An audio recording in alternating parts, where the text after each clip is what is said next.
Hello students, फिर से स्वागत है आपका मेरे यूट्यूब चैनल पर जिसका नाम है मीनाक्षी राजपूत। और उम्मीद करती हूँ कि आप ठीक होंगे और पढ़ाई कर रहे होंगे। इस वीडियो में मैं आपको हिंदी ग्रामर, हमारा शब्द भेद का टॉपिक चल रहा था ना, तो उसमें हम आगे बढ़ते हैं। आज मैं आपको बताऊँगी विकारी शब्द, यानी कि रूप और प्रयोग के आधार पर दो भाग होते हैं, विकारी और अविकारी। ठीक है, बहुत ही सिंपल सा टॉपिक है और उम्मीद करती हूँ आपको वीडियो पसंद आएगी और वीडियो को प्लीज़ लास्ट तक देखिएगा। ठीक है, चलो पढ़ते हैं। पहला है हमारा विकारी शब्द, वे शब्द जिनमें लिंग, वचन और कारक के आधार पर मूल शब्द का रूपांतरण हो, यानी कि जो सेंटेंस है, जो वाक्य है, उसका जो मूल शब्द होता है उसमें परिवर्तन आ जाए। किसके कारण परिवर्तन आ जाए? लिंग, वचन और कारक के कारण। ठीक है, यानी कि विकार का मतलब क्या होता है? कोई परिवर्तन आना। विकार का मतलब भी तो यही होता है, कोई परिवर्तन आना, यानी कि बदल जाना किसी का रूप। ठीक है, तो चलो एग्जाम्पल देखते हैं। जैसे लड़का पढ़ रहा है, तो लड़का इसमें क्या है? हमारा मूल शब्द है। क्या है? मूल शब्द, यानी कि किसके ऊपर कहा गया है? लड़के के ऊपर कहा गया है।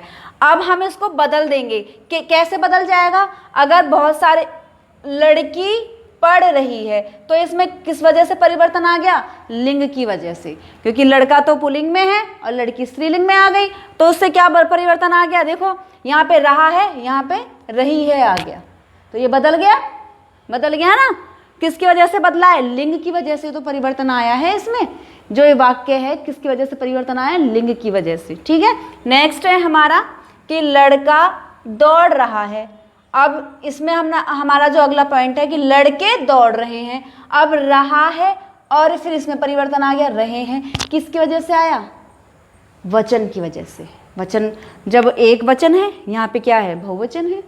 ठीक है, तो किसकी वजह से आया इसमें परिवर्तन? वचन की वजह से। इसमें तो आया था लिंग की वजह से। ठीक है, इसमें वचन की वजह से। किसकी वजह से परिवर्तन आया? लिंग और वचन। तो हमने क्या कहा है कि वे शब्द जिसमें लिंग और वचन और कारक के आधार पर मूल शब्द में परिवर्तन आए। और मूल शब्द देखो हमारा क्या है? लड़का। अगर हम इसका लिंग बदल देते हैं तो क्या होगा? लड़की। इसमें मूल शब्द हमारा लड़का है, अगर हम वचन बदल देते हैं तो क्या होगा? लड़के। और फिर वाक्य के उसमें भी परिवर्तन आ जाता है, लड़का पढ़ रहा है, लड़की पढ़ रही है। ठीक है, नेक्स्ट है हमारा कि लड़के के लिए आम लाओ। तो ये हमारा कारक है, आम लाना। ठीक है, ये क्या हो गया? हमारा कारक हो गया। तो लड़के एक के लिए कहा गया है, लेकिन यहाँ पे क्या आ गया? अगर हम बहुत सारे लड़कों के लिए कहेंगे, लड़कों के लिए आम लाओ।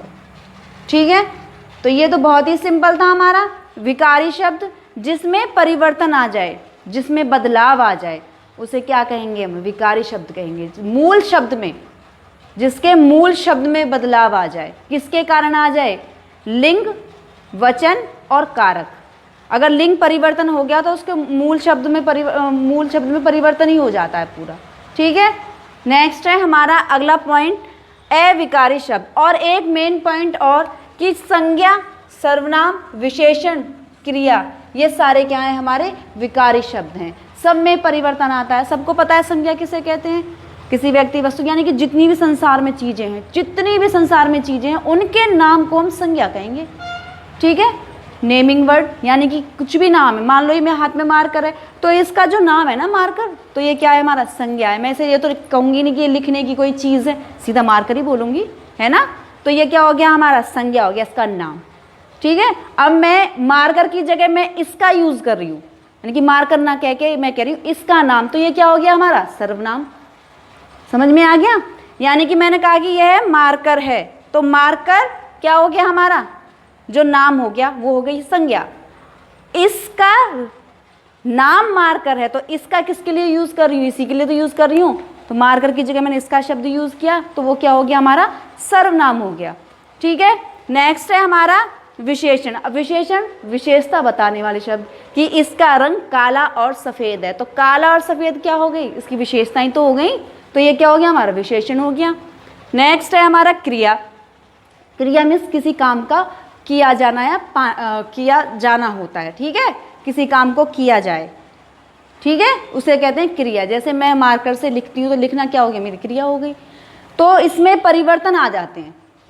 किसकी वजह से परिवर्तन आ जाते हैं? लिंग, वचन और कारक की वजह से। किसमें परिवर्तन आ जाते हैं? संज्ञा, सर्वनाम, विशेषण और क्रिया में।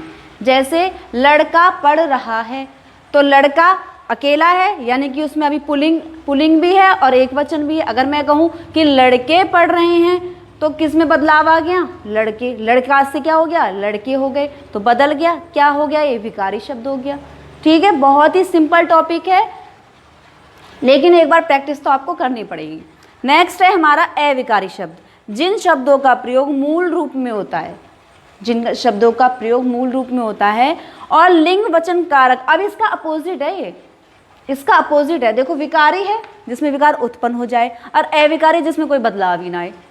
ठीक है, इसका अपोजिट ही तो हो गया ये भाई। विकारी का अपोजिट अविकारी हो गया। विकारी में तो परिवर्तन आ जाता है मूल शब्द में, इसमें नहीं आएगा। देखिए जैसे, लेकिन वो मूल शब्द नहीं होते हैं, मूल रूप में प्रयोग होते हैं वो। ठीक है, ये तो होते हैं मूल शब्द, ये मूल रूप में प्रयोग होंगे। देखिए जैसे लिंग, वचन और कारक के आधार पर। देखो, इसमें लिंग और वचन कारक के आधार पर परिवर्तन आता है, लेकिन इस पर कोई प्रभाव ही नहीं पड़ता। चाहे लिंग बदल जाओ, चाहे वचन बदल जाओ, चाहे कुछ भी हो, लेकिन वो जो मूल शब्द रहता है उसका, वो सेम ऐसे की ऐसा रहता है। ठीक है, जैसे मेज के ऊपर पुस्तकें रखी हैं, तो पुस्तकें बहुवचन में आ गया। अगर मैं ये कह दूं मेज के ऊपर पुस्तक रखी है, तो के ऊपर जो हमारा शब्द है, के ऊपर, अगर आप उस पर एक भी चीज़ रखोगे तो भी के ऊपर यूज़ करूंगी मैं। अगर उसको आप मेज के ऊपर अगर 10 चीज़ें रखोगे तो भी हम के ऊपर ही यूज़ करेंगे। उसमें कोई लिंग का परिवर्तन नहीं होगा, उसमें कोई वचन नहीं बदलेगा, उसमें कोई कारक नहीं बदलेगा। ठीक है, वो सेम के ऊपर जो शब्द है वो ऐसे की ऐसा ही रहेगा। ठीक है, समझ में आ रहा है?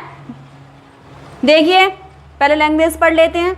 जिन शब्दों का प्रयोग मूल रूप में होता है, लिंग, वचन, कारक के आधार पर उनमें कोई परिवर्तन नहीं होता, अर्थात हमेशा एक जैसे रहते हैं। ठीक है, यानी कि कभी भी उसमें बदलाव नहीं आता। जैसे आज मैं आपको वीडियो दिखा रही हूँ, ठीक है, कल मतलब कि आज हम आपको वीडियो दिखा रहे हैं, अब मैं से हम में परिवर्तन हो गया, बहुवचन हो गया। मैं का बहुवचन हम ही तो होता है, तो बदलाव आ गया उसमें, लेकिन आज में तो कोई बदलाव नहीं आया, आज तो आज ही रहा है हमारा। ठीक है, फॉर एग्जाम्पल आज, कल, के ऊपर, ऐसे बहुत सारे शब्द हैं।